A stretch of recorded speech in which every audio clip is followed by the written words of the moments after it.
పాపిస్తున్నారు. ఈ ఇంట్లో చెడపుట్టావు కదే, ఏ నుయ్యో గొయ్యో చూసుకోకుండా ఇంకా బ్రతికే ఉన్నావా? అమ్మా, ఇంకా బ్రతికే ఉన్నావంటే చంపేస్తావా? పుట్టగానే తల్లిదండ్రుని పట్టనే పెట్టుకున్నావు కదే, ఇందుకేనా నిన్ను ఇన్నాళ్ళు పెంచింది? ఇందుకేనా?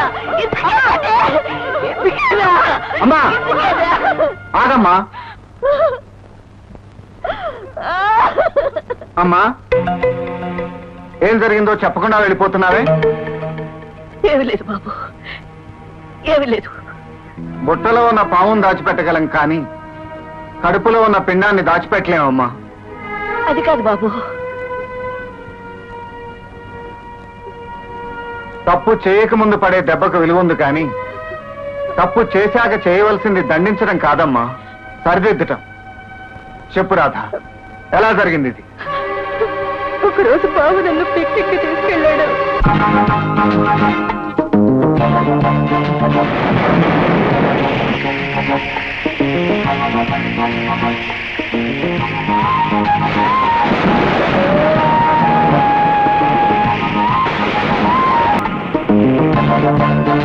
ఇంత జరిగాక మాన మర్యాద ఉన్నదానివైతే అక్కడే చావలసిందే. ఇక్కడ దాకా ఎందుకు వచ్చావు? తప్పు రాధది కాదమ్మా, మనది. మనమే కాదు, ఎందరో పెళ్లికి ముందే వీళ్ళిద్దరూ కాబోయే మొగుడు పెళ్లాలని కబుర్లు చెప్పి వాళ్ళకి స్వేచ్ఛనిస్తారు. ఆ స్వేచ్ఛకు సమాధానమే ఈ కన్నీళ్లు. దీని కన్నీరు తుడిచే మార్గం ఆలోచించు తమ్ముడు. దానికున్నది ఒక్కటే మార్గం, రాజుతో రాధ పెళ్లి జరిపించటం. నువ్వు లోపలికి వెళ్ళక్క. అదో నీ అక్క మళ్ళీ ఇంట్లో అడుగు పెట్టడానికి నేను ఒక కండిషన్ పెట్టాను బామ్మర్ది. నీ అక్క నీతో చెప్పలేదా? చెప్పింది. నేను రాధను రాజుకిచ్చి పెళ్లి చేయడానికి ఒప్పుకుంటున్నాను. సారీ, ఇప్పుడు నేను ఒప్పుకోవట్లేదు. ఆ రోజు పచ్చని పందిట్లో పెళ్లి పీట్ల మీద కూర్చోబోయే నా కొడుకుని అరెస్ట్ చేసి 10 మందిలో నా పరువు తీశావు. ఈ రోజు ఇప్పుడు వచ్చి నేను ఈ పెళ్లికి ఒప్పుకుంటున్నాను అని ఈ 4 గోడల మధ్యన చెబితే ఆ రోజు నువ్వు చేసిన తప్పుకి ఈ శిక్ష సరిపోతుందా? ఇప్పుడు నేనేం చేయాలని నువ్వు కోరుకుంటున్నావు? అదే కళ్యాణ మండపంలో మళ్లీ పెళ్లి ఏర్పాట్లు చేయి.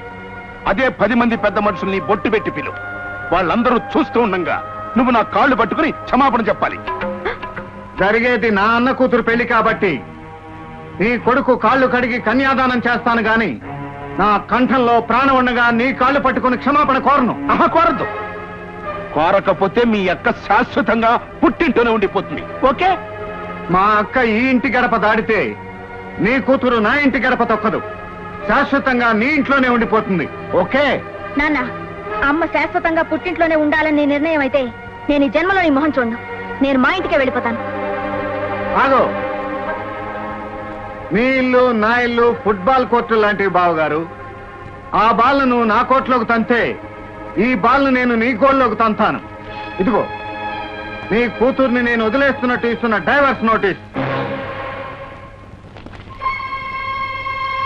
లాయర్ని కాకపోయినా లాయర్ బావమర్దిని కదా, మ్యాటర్ కరెక్ట్ గానే రాశాను. స్పెల్లింగ్ లోనూ తేడా లేదు, థ్రిల్లింగ్ లోనూ తేడా లేదు. నా అక్కను తీసుకుని నేను ఆ గడప దాటే లోపు నువ్వు మనసు మార్చుకుంటే జీవితాలు కాగితాలకెక్కవు. గడప దాటే వరకే నీకు అవకాశం ఇస్తున్నాను, ఆలోచించుకో. పదక్క.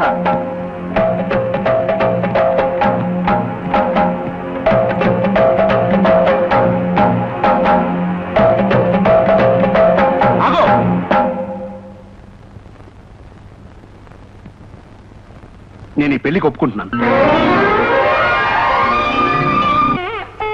ఓం తచ్చన్యోరాసునీమహే గాతుం యజ్ఞాయ గాతుం యజ్ఞపతయే దైవే స్వస్తిరస్తునః స్వస్తిర్మానుషేభ్యః భూత్వంతు గాతు భేషజం షన్నో అస్తు. ఇదిగో కామేశం, త్వరగా కానీ మనవయ్యా. ఒకసారి వాకిల్ దాకా వచ్చి ఆగిపోయిన పెళ్ళే కదా. వాకిల్ దాకా వచ్చి ఆగిపోయింది, పీటల దాకా రాలేదు కదండి. కూర్చోండి సార్. కానీ సమయానికి మీరు దొరకపోవటం వల్ల కూర్చోండి సార్. హైకోర్టుకి వెళ్తాను కూడా ఛాన్సెస్ ఉన్నాయండి. సహస్రపాద్ సభోమిం విశ్వదోదుత్వామ రోజ్యాయ విశ్వపురుషః ఆలోకశ్రేష్ఠపవాత్ పునః తదో విశ్వమిషత్రామతో శాసనాన. సార్, ఆనాడు ఏ చేతులతో బేడీలు వేశాడో ఇవాళ అదే చేతులతో కాళ్ళు కడుగుతున్నాడు. మీ కర్ర మీ బుర్ర బంగాళాఖాతం సార్. రేపు కోర్టులో చూడవయ్యా సార్ ఈ విశ్వనాథం విశ్వరూపం. చక్రాన్ని గిర్రగిర్ర ఎలా తిప్పుతాను. రాబర్ట్, ఆ రోజు ఏపీ 93224 కార్ ని డ్రైవ్ చేసింది నువ్వే కదూ? నేనే సార్. ఆ కారులో ఇంకెవరున్నారు? రాధమ్మ గారు ఉన్నారు సార్. ఆవిడ ఆ కారులో ఎందుకుంది? కాలేజీ ఫంక్షన్ నుంచి తీసుకొస్తున్నాం సార్. అనుకోకుండా యాక్సిడెంట్ జరిగింది సార్. స్టేషన్కి వెళ్ళి జరిగింది చెప్పి లొంగిపోయింది sir. Note this point mister justice. ఇప్పుడు సాక్షి రాధను ప్రశ్నించడానికి అనుమతి కోరుతున్నాను. You can proceed. ప్రమాణం చేయించక్కర్లేదండి. అమ్మాయి ఏమన్నా అబద్ధం చెప్తుందా? విశ్వనాథం గారు, కోర్టు ప్రొసీజర్ మార్చకండి. అలాగే కానివ్వండి. భగవద్గీత మీద ప్రమాణం చేసి భగవద్గీత మీద ప్రమాణం చేసి నేనంతా నిజమే చెబుతాను. నేనంతా నిజమే చెప్తాను. నిజం తప్ప నిజం తప్ప మరి ఏమి చెప్పను. మరేమీ చెప్పను. చూడమ్మా రాధ, ఇప్పుడు నేను అడగబోయే ప్రశ్నలకి నువ్వు జాగ్రత్తగా ఆలోచించి మరీ సమాధానం చెప్పాలి. అలాగేనండి. నువ్వేం చేస్తుంటావు? చదువుకుంటున్నాను. అన్నట్టు ఆ యాక్సిడెంట్ చేసిన వ్యాను ఏపీ 93224లో నువ్వు ఉన్నావా? ఉన్నాను. ఆ వ్యాన్ లో ఎక్కడి నుంచి వస్తున్నావు? పిక్నిక్ నుంచి. ఫంక్షన్ నుంచి వస్తున్నా అని చెప్పు. ఫంక్షన్ నుంచి. I object mister justice. Defence lawyer సాక్షితో రహస్యంగా మాట్లాడుతున్నారు. Objection sustain. అసలు దోషుల్ని పట్టుకోవాలంటే నీ సాక్ష్యం చాలా ముఖ్యమమ్మా. ధైర్యంగా చెప్పు. ఆ వ్యాన్ డ్రైవ్ చేసింది రాబర్టే కదూ? కాదు. అయితే ఎవరు డ్రైవ్ చేశారమ్మా?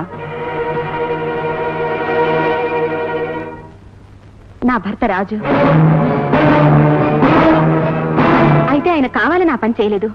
ఎదురుగా ఉన్న ఆటోను తప్పించడానికి కారు పక్కకు కోశారు. నో ఎంట్రీలో కారు డ్రైవ్ చేయటం ఉద్దేశపూర్వకంగా చేసిన తప్పుగా భావిస్తూ కావాలని చేయకపోయినా చూపిన నిర్లక్ష్యానికి రాజుకు 1 సంవత్సరం సామాన్య కారాగార శిక్ష విధించటమైనది. చనిపోయిన వారి కుటుంబాలకి తలా 50,000 రూపాయల నష్టపరిహారం చెల్లించవలసిందిగా ఆదేశిస్తున్నాను. చెయ్యని నేరాన్ని మీద వేసుకుని పరిశోధనని తప్పుదోవ పట్టించిన రాబర్టుకు 3 నెలల కారాగార శిక్ష విధించటమైనది.